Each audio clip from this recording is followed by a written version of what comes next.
air maupun udara tetap terjadi. Yang saya bawakan di sini adalah teori kebijakan publik.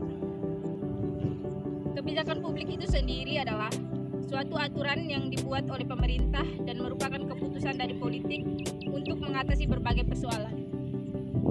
Dan isu yang ada di masyarakat saat ini, kebijakan publik juga merupakan keputusan yang dibuat oleh pemerintah untuk melakukan pilihan tertentu, untuk tidak melakukan sesuatu maupun untuk melakukan tindakan tertentu. Kedua, teori kebijakan publik dari segi formulasi.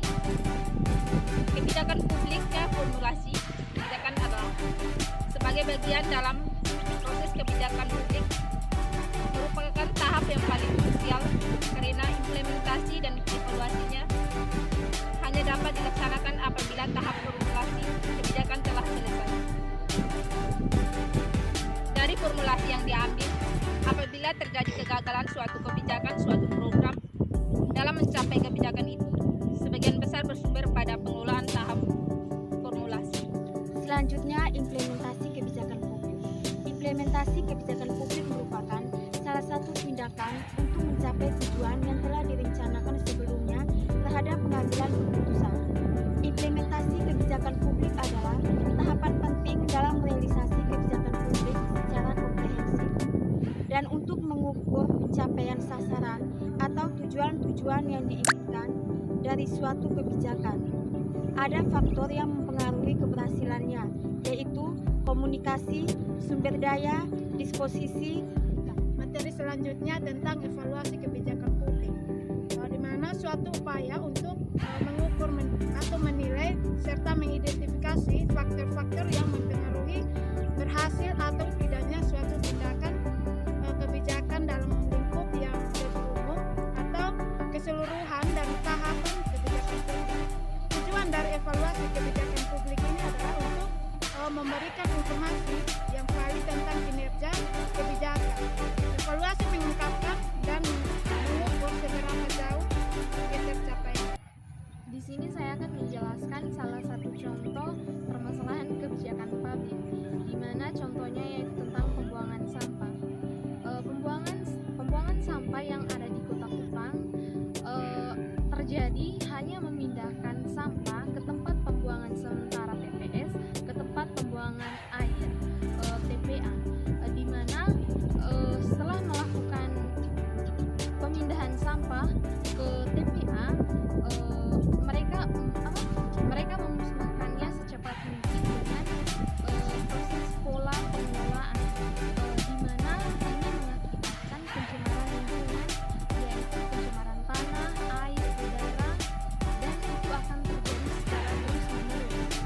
Di mana bisa kita ketahui bahwa di Kota Kupang sampah merupakan sesuatu isu yang sangat limbah, di mana sampah di Kota Kupang sangat tercemar di sudut-sudut kota, di pusat kegiatan ekonomi, pendidikan maupun fasilitas publik.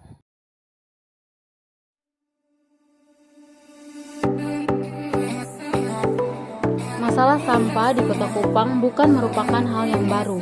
Sampah dapat ditemui di berbagai tempat, dimulai dari lingkungan rumah, kawasan perbelanjaan, perkantoran, wilayah sungai atau kali, taman rekreasi, dan masih banyak lagi.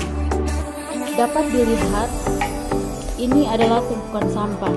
Seperti yang kita ketahui, sampah-sampah ini membutuhkan waktu yang cukup lama untuk terurai. Jika terus dibiarkan, maka akan menimbulkan masalah lingkungan, yakni masalah yang berhubungan dengan hilangnya keindahan, sehingga lingkungan menjadi kotor karena sampah yang berserakan dan terjadi pencemaran lingkungan apabila ada sampah yang mengandung bahan berbahaya dan beracun. Padahal di tempat ini sudah tertulis dilarang membuang sampah di area ini, tetapi para pejalan kaki maupun yang berkendaraan masih membuang sampah di area ini. Ini pertanda bahwa kepedulian masyarakat masih sangat rendah.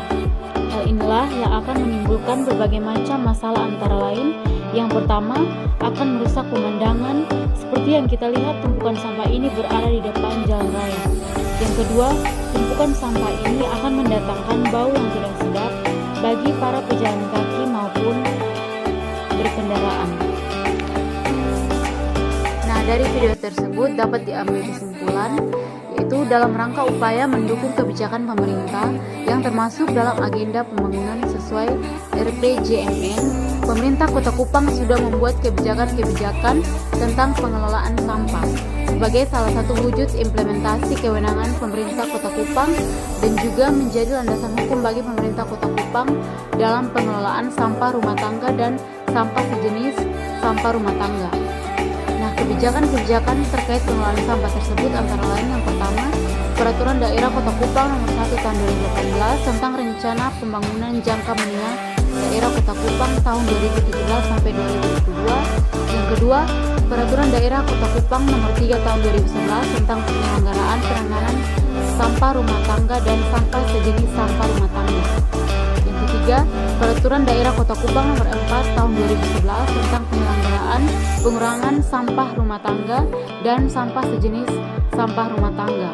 Yang keempat, Peraturan Wali Kota Kupang Nomor 19 Tahun 2019 tentang kebijakan dan strategi Kota Kupang dalam pengelolaan sampah rumah tangga dan sampah sejenis sampah rumah tangga. Nah, pelaksanaan pengelolaan sampah di Kota Kupang utamanya dilaksanakan oleh Dinas Lingkungan Hidup dan Kebersihan. Namun, pengelolaan tersebut tidak dapat berjalan dengan baik tanpa adanya peran serta dari semua pihak seperti masyarakat, pelaku usaha, pemerintah, daerah, baik provinsi atau pemerintah pusat. Peran tersebut diwujudkan dalam hak dan kewajiban masing-masing yang dituangkan dalam kebijakan tersebut. Sekian pemaparan video dari kami kelompok 4. Terima kasih.